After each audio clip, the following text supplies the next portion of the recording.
I shtrirë mes Shqipërisë dhe Malit të Zi, liçeni i Shkodrës është liçeni më i madh në Gadishullin Ballkanik. Ujërat e këtij liçeni, përveç se të pasur në biodiversitet, mbartin në vete dhe kujtime e gjurmë të historisë dhe trashëgimisë kulturore. Një trup ujor, në të cilin ndërthuret natyra, njeriu dhe koha. Liçeni i Shkodrës është liçeni më i madh në Gadishullin Ballkanik.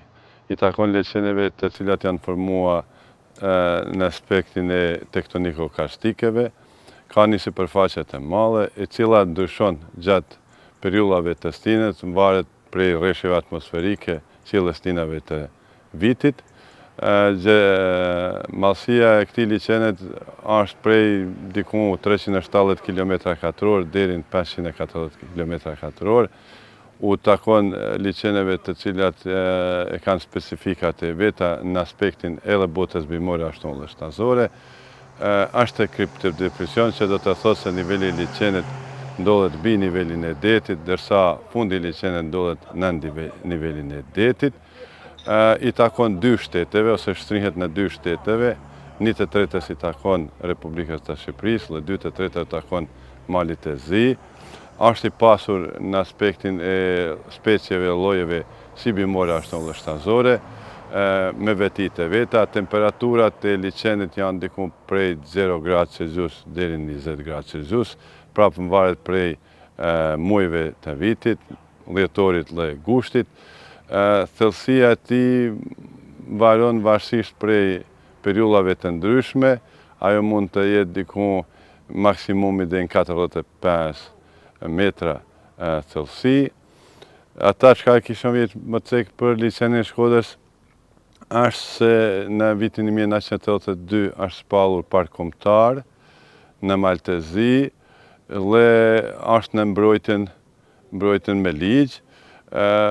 Problematika e liçenit të Shkodrës janë të shumta, por më shumë të mujmë më cek për shembull ndërtimin e palishëm afër brigjeve të liçenit të Shkodrës, peshkimin jashtë sezonit ose prej 15 marsit deri 15 maj kur janë mbrojtur peshku e kështu.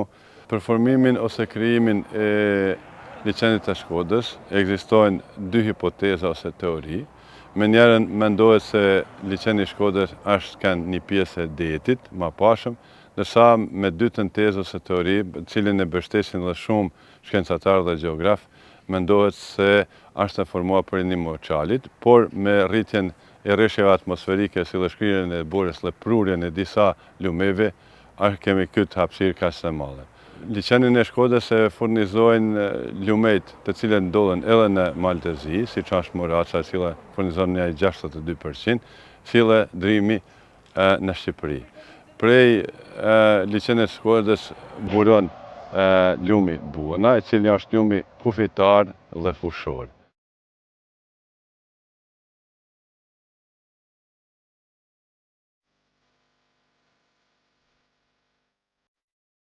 Liçeni i Shkodrës, siç njihet sot, ka qenë dëshmitar i ngritjeve dhe rënieve të mbretërive, fiseve apo principatave që në lashtësi. Rrugët buzëliçenit, të cilat dhe sot lidhin 2 shtetet, nuk janë të pozicionuara rastësisht vetëm në kohët e civilizimit modern. Ato kanë qenë dikur rrugë në të cilat janë kryqëzuar qytetrimet e lashta.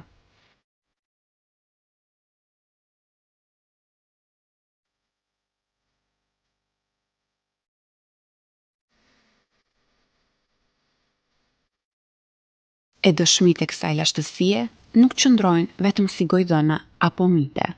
Ato qëndrojnë dhe sot në sipërfaqe, në vendodhje, të cilat njihen edhe nga studiuesit e arkeologjisë. Pika më e njohur dhe më e studiuar në vendin tonë është ajo e Samoborrit.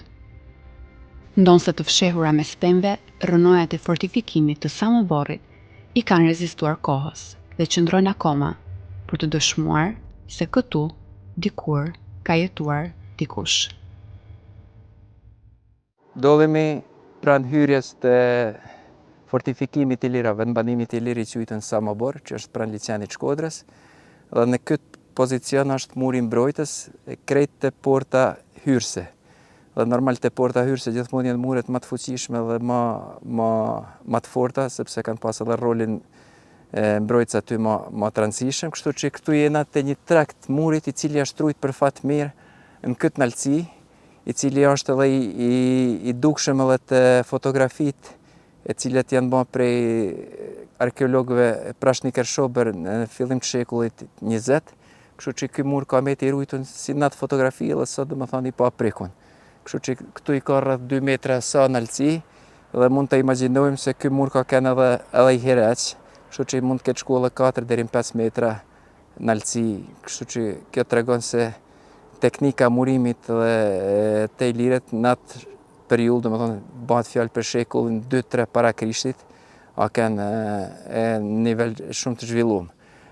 Si shihet këto mure janë me teknikën e thatë, domethënë Ilirët nuk e kanë njoft dhaçin, nuk e kanë njoft cimentën, kështu që ata i kanë latu gur dhe i kanë vendos në atë mënyrë që guri ka fjet me gur. Kështu që kjo është një teknikë e përhapur në gjithë rajonin e liçenit Shkodrës në këtë periudhë, domethënë ndryshe thirrën edhe mure ciklopike, sepse për arsye të madhësisë gurëve ciklopike.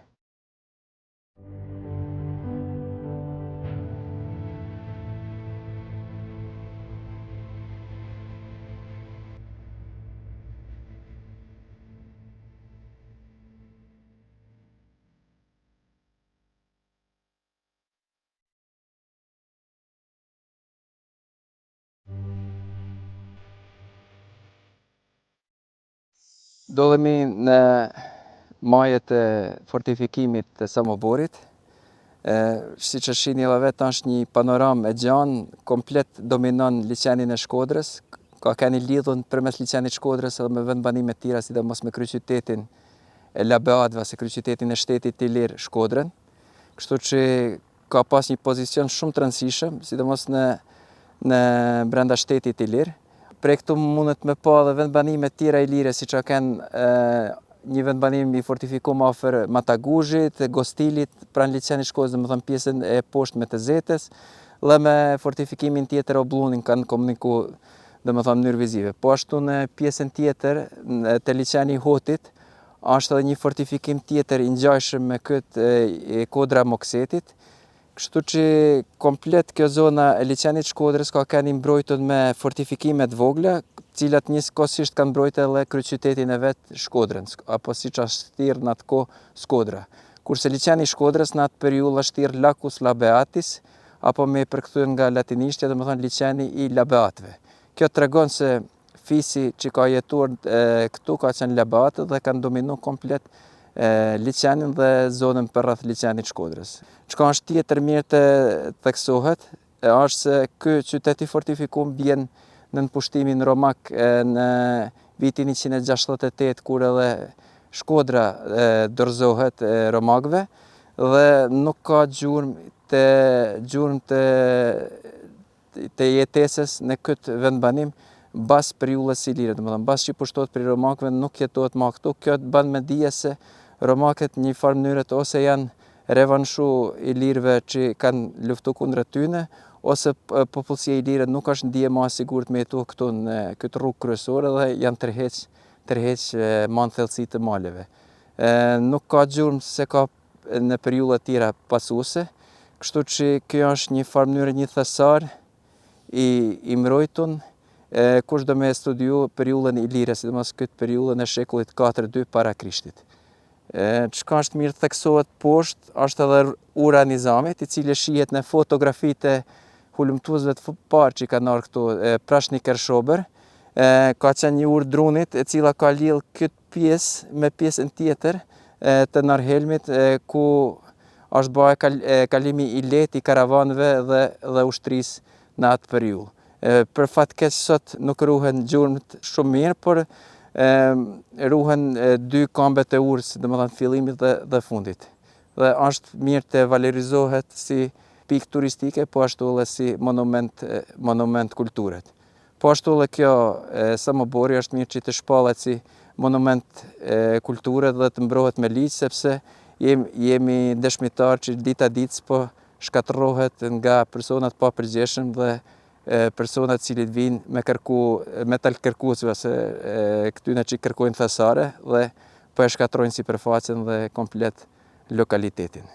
Si që kemi pa pranë hyrjes të fortifikimit, të pjesa ku është muri i lartë, ndodhet një grumbull me ceramika apo me amfora. Ato janë enë të mëdha transportit, e cilat janë prolog kryesisht në Durrës dhe në qytete të tjera bregdetare dhe kanë shërbyer për mbajtjen e vojtullinit, venës dhe ujit. Edhe kjo tregon që këto amfora që gjenden këtu në Samobor tregon se ky qytet ka qenë i lidhur me tregtinë edhe me botën mesdhetare, domethënë përmes liçenit Shkodrës kanë mujt mu lidhë me det dhe përmes detit me komplet mesdheun dhe botën antike të asaj kohë të zhvillume. Kështu që ilirët e këtij regionit të liçenit Shkodrës nuk kanë jetuar shumë më ndryshe se popull tjerë mesdhetar të zhvilluar.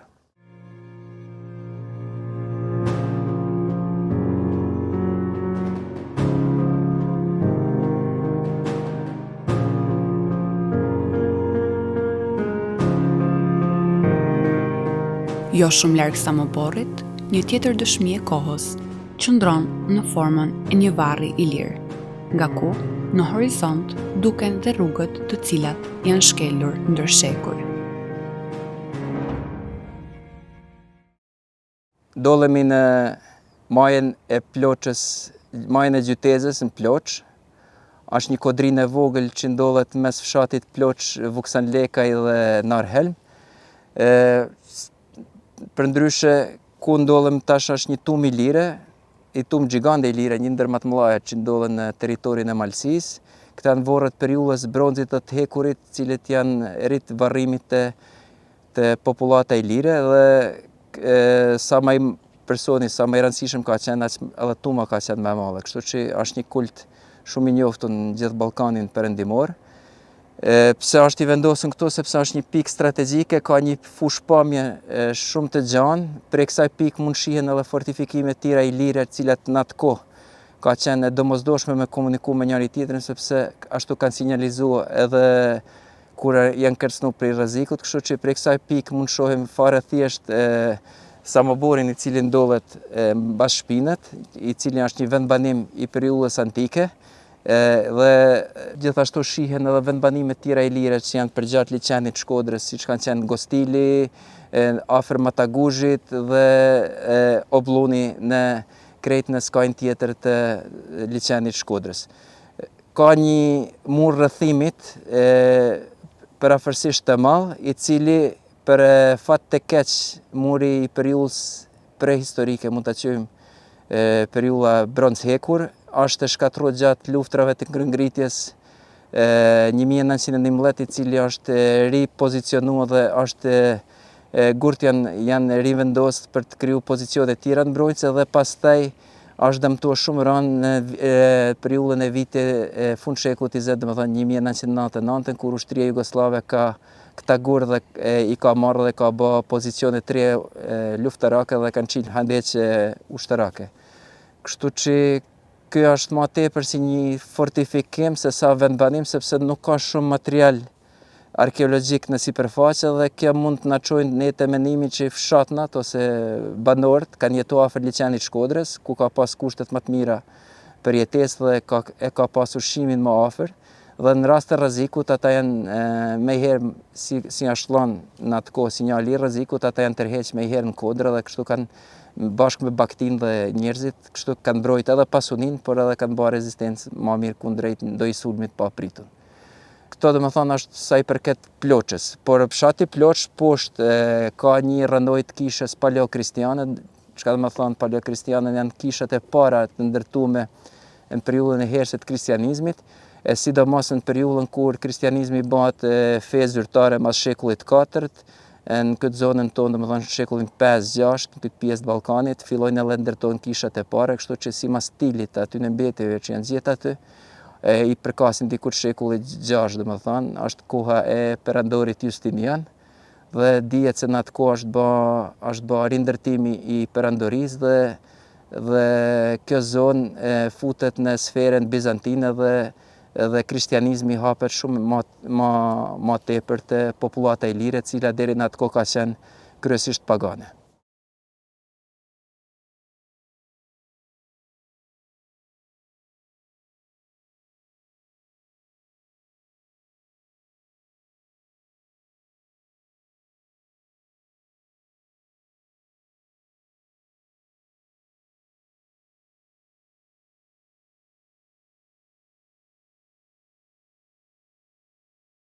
Që ka një fush pamjet të gjanë edhe komplet panorama hapet, kur vjen në këtë pikë, hapet në rrafshinën e Zetës, e cila është një zonë jetike për komplet këtë zonë të liçenit, edhe është një ndër fushat më të mëdha që rrethohet, që liçeni i Shkodrës rrethohet, dhe ka qenë zonë pjellore dhe zonë e volitshme edhe për blegtori. Kështu që këtu kena shumë vendbanime të vjetra në periudhën antike, siç është në fshatin Vuksalekaj, e cila mendojmë se ka qenë stacioni romak e Birziminium, domethënë çka është për qytetarët stacioni romak, kur ushtria romake dhe apo tregtia këto kanë lëvizur në distanca të larta, imagjinojmë prej Italie të më ardhën në Greqi, dashur me kaluar për këtë rrugë, dhe ato kanë pas stacione ku udhëtarët kanë mujt me pushua, domethënë kanë pas edhe kuajt me pushua edhe njerëzit me pas një distancë të volitshme për pushim, sepse aty kanë mujt edhe me furnizu me ushqim edhe kështu që me vazhdu rrugtimin e ma gjatë. Këto janë bërë, domethënë, çdo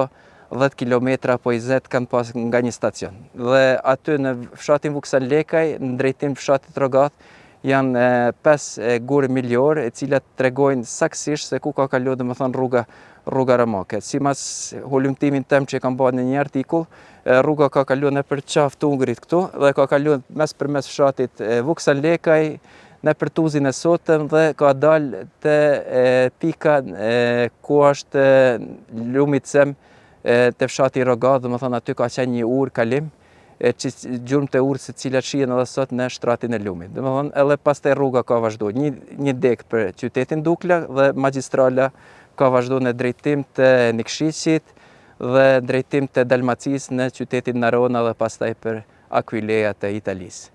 Në periudhën mesjetare, duke pas parasysh se ka qenë periudhë luftnash dhe trazinash, nuk ka qenë fusha e Zetës shumë e banume, sepse i kanë ikë fushën sepse ka qenë i rrezikum prej sulmeve të paprituna dhe kryesisht fiset dhe këto kanë jetuar gjithmonë pranë malit, se janë më të sigurta. Kështu që i kemi në këtë periudhë burimet historike, fisin e Tuzit, fisin e Matagushve, fisin e Hotit e Grucë, cilat dalin pak më vonë.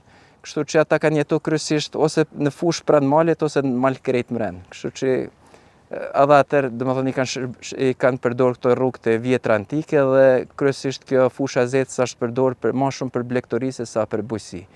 Periudhën osmane atër ndrohet komplet me stili i jetumit, por rruga romake që ka qenë më herët përdoret edhe në periudhën osmane dhe domethënë rrugët e karavaneve që kanë ardhur prej Shkodrës kanë kaluar pikërisht kënej, përmes urës Nizamit ose më herët në përfshatin Drumë dhe Ploç dhe kanë dalë, domethënë, në Kazan e Tuzit ose një vendbanim i vogël siç ka qenë Tuzi, dhe kanë shkuar në drejtim Podgoricës dhe Nikshicit për me shkuar në destinacionin final siç ka qenë Sarajeva, si pika më e rëndësishme tregtare në Ballkan, këtë Ballkanin qendror.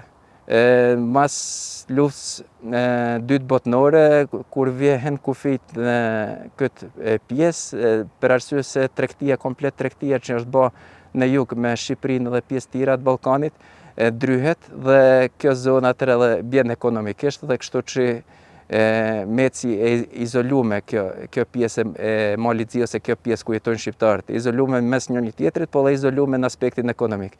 Mas vitet 90 kur hapet tregtia dhe prap kjo pjesë me blegtori, me bujqësi dhe me tregti fillon e merr edhe herë frymëmarrje, dhe kështu që sot është Tuzi një pikë e rëndësishme tregtare në këtë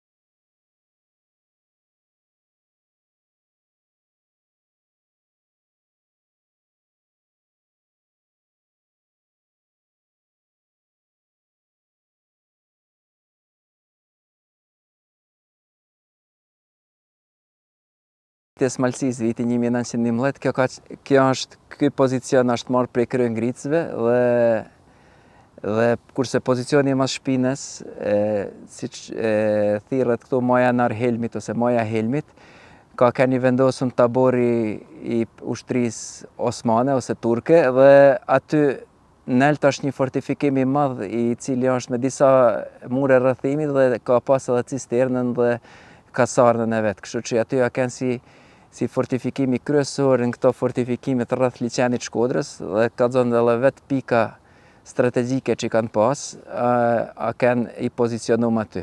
Ushtria osmane kryesisht ka ardhur me anije përmes liçenit Shkodrës dhe kanë zbarkuar mas shumtit në molin e Nar Helmit, aty ku është edhe sot ura, sepse aty ka kanë edhe liçeni më i thellë. Kështu që ai pikë nelt është edhe shumë pikë e bukur vrojtuese kush janë allorues të natyrës dhe shikimit të zogjve, kështu që është një potencial për mu valorizu si pikë turistike. Jeta në liçenin e Shkodrës lullëzon nën sipërfaqe dhe jo vetëm. Prigjet dhe ujërat e liçenit të Shkodrës janë të mbushura me specie të ndryshme, të cilat së bashku krijojnë një biodiversitet të pasur. Për të folur për liçenin e Shkodrës vërtet është një privilegj, nga vetë fakti sepse liçeni i Shkodrës është një pasuri në vetvete. Të gjithë e dimë që liçeni i Shkodrës është i njohur në nivel kombëtar dhe ndërkombëtar, pikërisht fal diversitetit të llojeve të shumta, si florës dhe faunës dhe habitateve ujore. Gjë e cila e ka shndruar liçenin e Shkodrës në një qendër biodiversiteti në Evropë, mund të themi. Në liçenin e Shkodrës, sipas të dhënave dhe hulumtimeve të cilat janë zhvilluar, deri më sot janë identifikuar apo zbuluar afro 70 lloje peshqish dhe 270 lloje apo 80 lloje shpëndësh, të cilat janë vërtet shumë interesante dhe karakteristike e këtij liçeni. Përveç florës dhe faunës së liçenit të Shkodrës, liçeni i Shkodrës është edhe një habitat apo një vend vërtet shumë interesante edhe për vizitorë të shumtë, por edhe një vend për të zhvilluar sportin e peshkimit. Unë dua të ndalem pak sa i përket faunës së liçenit të Shkodrës. Përveç peshqeve dhe shpëndëve, vërtet në liçenin e Shkodrës mund të gjejmë edhe zvaranik, amfib, pastaj edhe gjitar. Por më rëndësi dhe më në fokus do i vendosim kësaj here peshqit dhe shpëndët. Sa i përket peshqeve, sipas të dhënave të kohëve të fundit, kemi të përshkruara 26 familje të krapit, pastaj kemi afro 8 familje të troftës dhe më pas vinë natyrisht edhe familje të tjera, siç janë qefulli, siç është ngjala, siç është kubla, levreku etj. Por përveç këtyre familjeve, natyrisht të peshqeve, unë do doja t'i identifikoja ata apo t'i ndaja, më mirë të themi, në 3 grupe.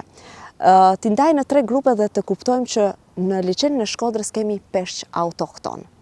Kush janë peshqit autokton? Është pikërisht krapi dhe gjucat. Të gjithë e dimë dhe besoj të gjithë në moment të parë kur ju ushtrohet pyetja se kush jeton në liçenin e Shkodrës, cili peshq, të gjithë më njëherë do themi krapi, duke qenë se është pikërisht ky vendi i krapit. Ndërsa sa i përket peshqeve migrues, të cilët natyrisht migrojnë nga liçeni i Shkodrës përmes lumit Buna në detin Adriatik, kemi qefullin, kemi ngjalen, kemi kublen, kemi blirin etj. Pastaj kemi edhe peshq të cilët vinë nga përrejt, nga ujërat të cilat e derdhen dhe nga lumi Moraça që derdhet në liçenin e Shkodrës.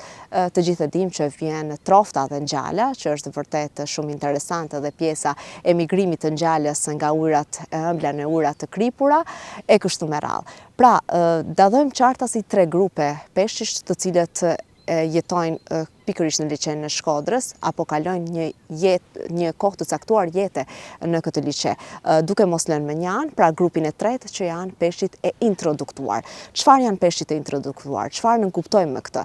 Janë ata peshq të cilët njeriu, faktori antropogjen, i ka hedhur në liçenin e Shkodrës. Dhe të gjithë e dim që një ndër ta, i njohur është edhe kinezi, i cili unë do e quaja ka krijuar një rrezikshmëri për krapin. Nga vetë fakti sepse kinezi është adoptuar jashtëzakonisht mirë në liçenin e Shkodrës dhe ka marrë një territor shumë të madh, duke uzurpuar territorin e krapit i cili është autokton. Andaj ndoshta edhe do apeloja tek njerëzit që mos të bëjnë veprime të tilla, ta lëmë që natyra vetvetiu të zhvillohet, evolucioni të ecën vetë dhe mos të ndikojmë ne në ndryshimin e tij. Natyrisht dim përveç krapit ka edhe peshqit të tjerë të cilët mund të jenë në rrezikshmëri falë peshqeve të introduktuar apo të futur, jo vetëm kinezi është futur, por ka edhe të tjerë të cilët ndoshta edhe nuk janë adaptuar aq mirë, por ka pasur edhe nga ato lloje të cilët nuk e kanë gjetur veten pothuajse as pak dhe kanë ngordhur dhe nuk kanë vazhduar jetesën e tyre në liçenin e Shkodrës.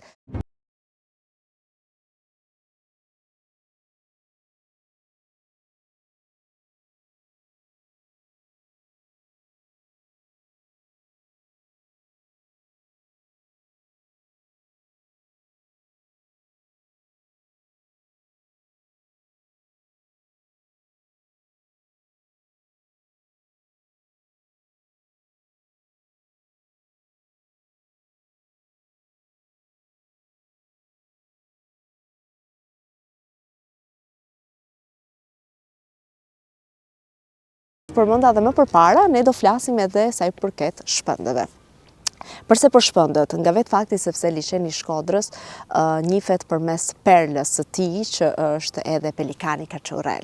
Pelikani është i njohur apo mund të themi e identifikon liçenin e Shkodrës në Evropë, nga vetë fakti sepse është themi zogu më i madh dhe andaj liçeni i Shkodrës njihet edhe përmes pelikanit në Evropë. Është vërtet e bukur që ne kemi pasur fat që ta kemi liçenin e Shkodrës dhe ta shfrytëzojmë në mënyrë më të mirë të mundshme dhe mos të ndikojmë negativisht, por ta ruajmë dhe ta pasojmë tek brezat e ardhshëm natyrisht këtë bukuri natyrore dhe këtë perlë që ne posedojmë pra që është edhe pelikani. Sa i takon shpendëve, siç edhe përmenda më përpara, kemi të përshkruar afro 280 lloje shpendësh dhe jam më së bindur se si peshqi ashtu edhe shpend ka vend për të hulumtuar ende dhe jam më së bindur se mund të gjenden edhe shpend dhe peshqi lloje të tjera në liçenin e Shkodrës. Lirshëm mund të themi që afro 50% e shpendëve të Shqipërisë dhe Malit të Zi pikërisht jetojnë në liçenin e Shkodrës apo mund të gjenden në liçenin e Shkodrës. Dim që dimrit faktikisht mund të kemi afro 40 lloje shpendësh që mund t'i gjejmë pikërisht këtu. Shpend si karabullaku, rosa të ndryshme, kryekuqi, bajukla, çafka, pulbardha. Pastaj kemi edhe shpend të rradh dhe të rrezikuar, siç është dallandyshja, faqebardhë e detit, pastaj pelikani, çafka e përhime, lejleku, shqiponja e tjerë. Në livadhet e liçenit gjatë verës ka shumë zogjë siç janë bilbilat, bishtunaza, gargujt, tusha e tjerë. Një perlë padyshim e këtij liçeni, e këtij vendi është pikërisht pelikani. Brenda në liçen janë gjetur edhe një numër i madh speciesh. Speciesh të ndryshme të krustaceve. Pra, përveç vertabroreve, kemi dhe jo vertabroret. Kemi një numër të madh krustaceve, mund të hasim në një numër të madh edhe të gaforreve, por është interesant që në liçenin e Shkodrës, pra në brigjeve dhe në pjesë të tjera të liçenit, kemi një numër të madh insektesh që janë hulumtuar, janë identifikuar nga hulumtuesit, kemi afro 6000 lloje insektesh dhe nga ata 100 lloje supozohet të jenë endemike. Pra që mund të gjenden vetëm në liçenin e Shkodrës, mund të themi, janë endem të liçenit të Shkodrës. Për sa u takon gjitareve, pellgu, ymbledhës i liçenit të Shkodrës përmban afro 57 lloje të gjitarësh, prej të cileve kemi 20 lloje të lakuriçit të natës dhe afro 12 lloje brejtësish. Sa i përket florës së liçenit të Shkodrës, mund të themi që bregu i liçenit të Shkodrës vërtet është i pasur me lloje të shumta bime ujore. Ato gjenden në breg e deri në 3 metra, ndërsa në vende të ndryshme gjinden edhe livallet nujore të cilat janë të përbëra apo të ndërtuara të themi më mirë nga algat e gjelbërta. Në liçe ekzistojnë rreth 700 lloje mikroalgash dhe 200 lloje algash, ndërsa bimë ujore me gjethe që dalin mbi sipërfaqen e ujit dhe neve natyrisht gjatë një vizite të liçenit të Shkodrës me një bark, me një lundër, mund t'i shohim qartazi, zambakun e bardhë dhe të verdhë, që shpeshherë mund të shohim edhe amfibi mbi të. Pastaj kemi kallmishten, zukthin, kemi zhavorin e tjerë, të cilët mund të gjinden edhe afër 1 metër larg brekut. Flora drurore e këtij liçeni është në fakt e dëmtuar nga kush? Si gjithmonë nga faktori antropogjen, duke qenë se ka ndikuar në një mënyrë jo të drejtë ndaj pjesës drurore të liçenit të Shkodrës, andaj ne mund të gjejmë në vende disa nga druret, siç është shelgu, plepi, frashëri e tjerë. Veçanti e këtij liçeni faktikisht do doja me shumë kënaqësi të prezantoja që është lotusi, është një bimë që është bimë ushqyese, ajo nga vetë fakti sepse prodhon frute. Frutet e saj janë ushqyese, mund t'i hajmë, mund t'i përdorim, dhe pavarësisht që kjo bimë ka rrënjën e saj të futur në ujë gjatë gjithë kohës, pra, ajo është interesante që nëse verës nuk do bie shi, ajo nuk do prodhoj frutat e veta. Pra vërtet është diçka shumë interesante sa i përket edhe kësaj bime, lotusi që mund të gjendet pikërisht këtu në liçenin e Shkodrës. Një gjë tjetër, të cilën do doja ta theksoja sa i përket liçenit të Shkodrës, të gjithë e dimë që liçeni i Shkodrës është një mikpritës jashtëzakonisht i mirë. Siç edhe jemi të gjithë ne mikpritës të mirë, pra kjo veti është vërtet shumë interesante nga vetë fakti sepse në liçenin e Shkodrës vinë shumë shpend të cilët migrojnë nga Evropa Veriut dhe Afrika për të kaluar një pjesë të jetës së tyre pikërisht këtu. Kemi nga ata shpend të cilët jetojnë, pra ndërtojnë folet e tyre këtu, folezojnë, por ka edhe nga ata të cilët neve edhe i kemi përmendur, siç është dallandyshjat, për shembull, që migron dhe gjatë verës, gjatë periudhës së ngrohtë, vjen pastaj sërish të rikthehet këtu në liçenin e Shkodrës.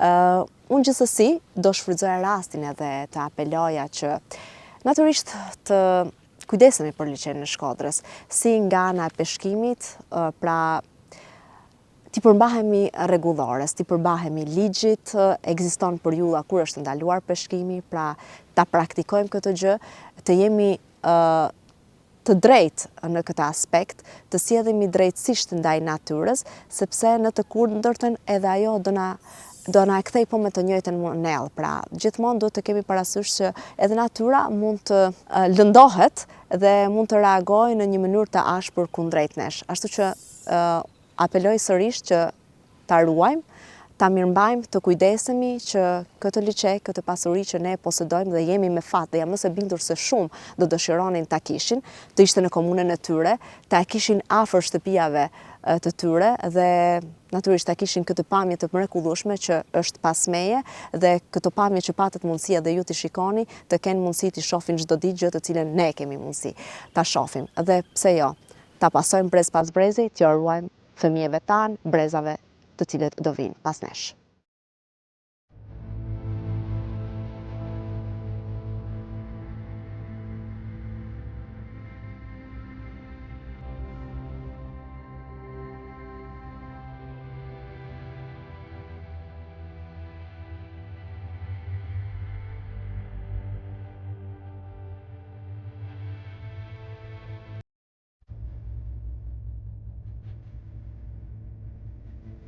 Përveç natyrës dhe historisë, faktori i cili për fat të mirë apo për fat të keq ndikon dhe më shumë në liçenin e Shkodrës, është faktori njerëzor. Peshkimi në liçenin e Shkodrës ka ekzistuar që në krye të herës, herë për kënaqësi e herë si mënyrë mbijetese. Dashuria për liçenin dhe peshkimin është kaluar nga prindërit tek fëmijët, të cilët që në moshë të vogël janë mësuar të eksplorojnë ujërat e liçenit dhe speciet që fshihen brenda tij.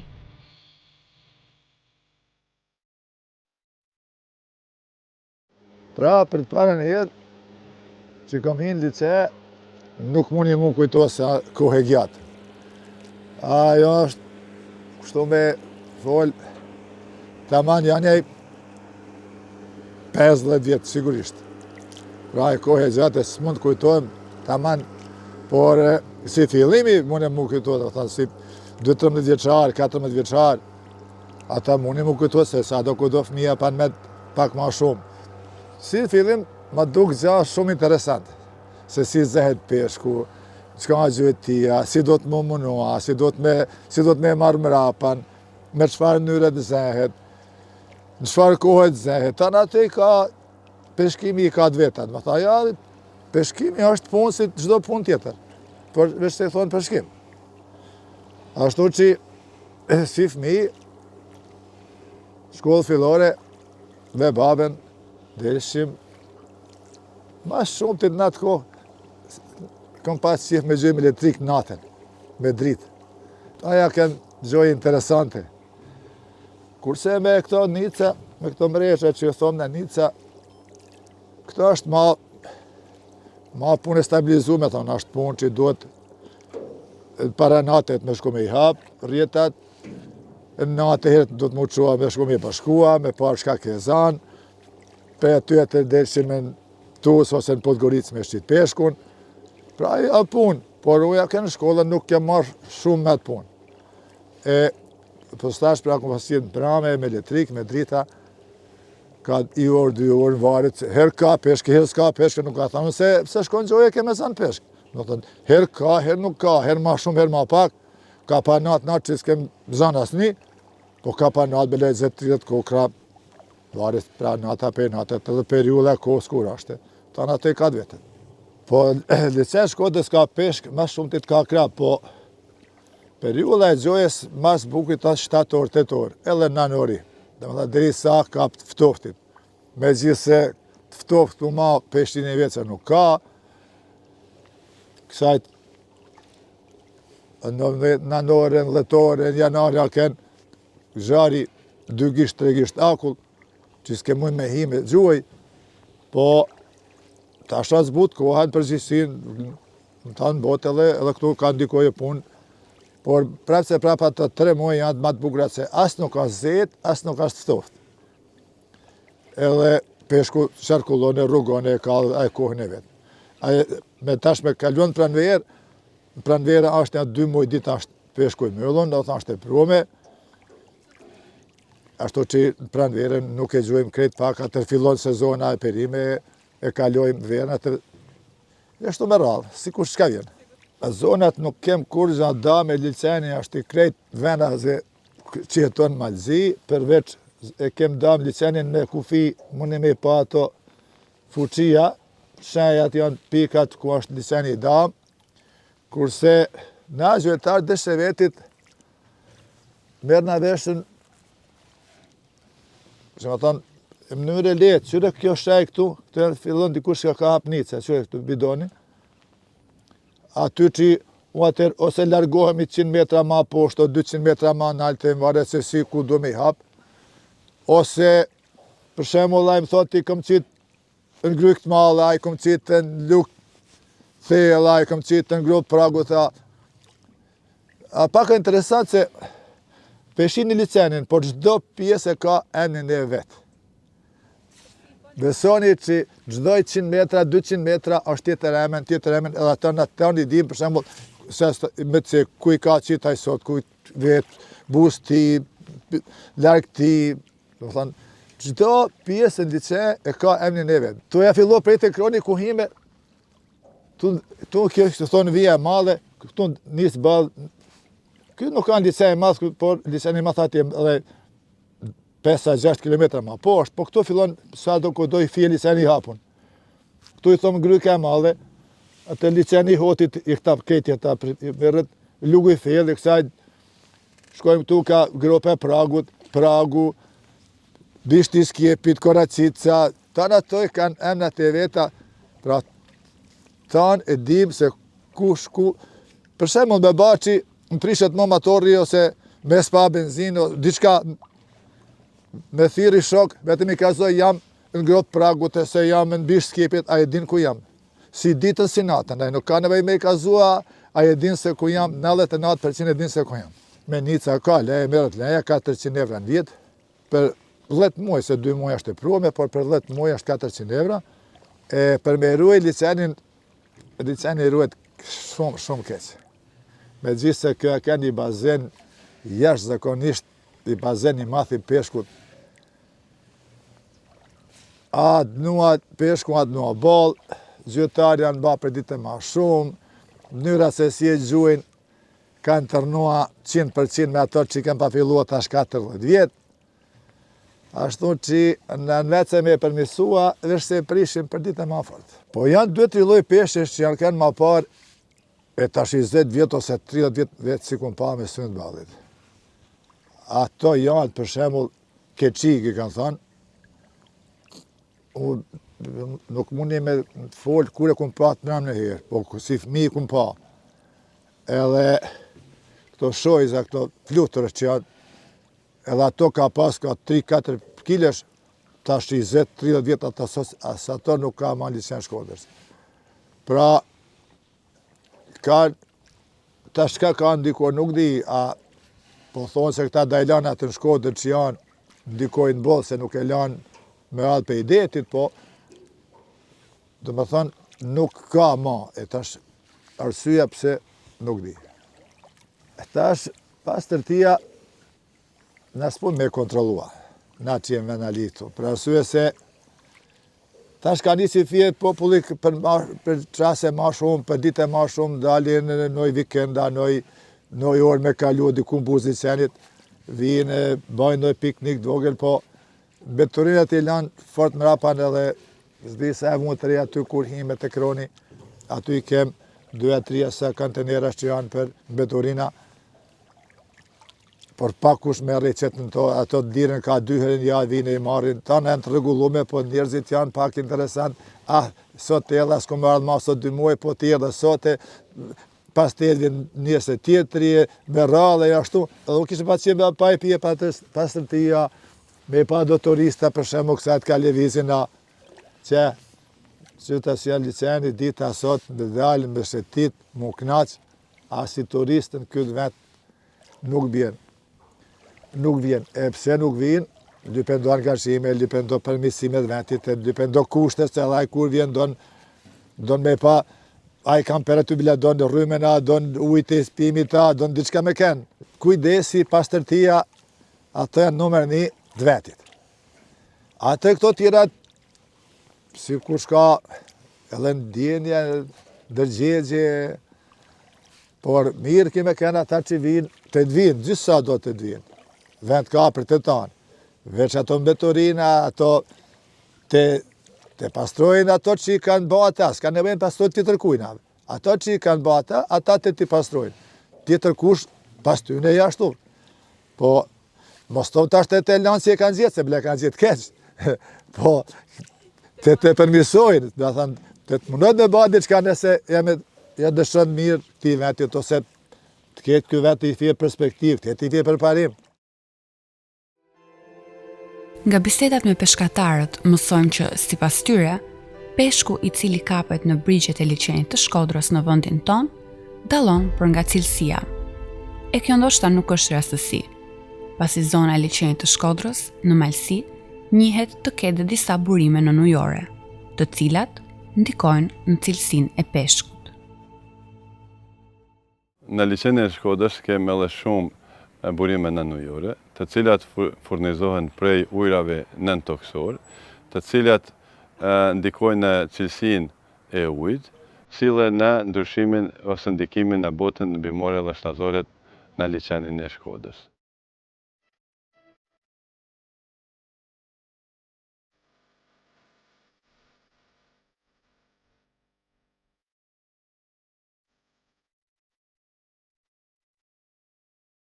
Liçeni i Shkodrës është më shumë se sa ujë dhe tokë. Ky liçen qëndron si një dëshmi e gjallë e kohës, një urlidhse mes të shkuarës, të tashmes dhe të ardhmes, qëndresa e të cilit varet nga ata që e duan dhe e mbrojnë.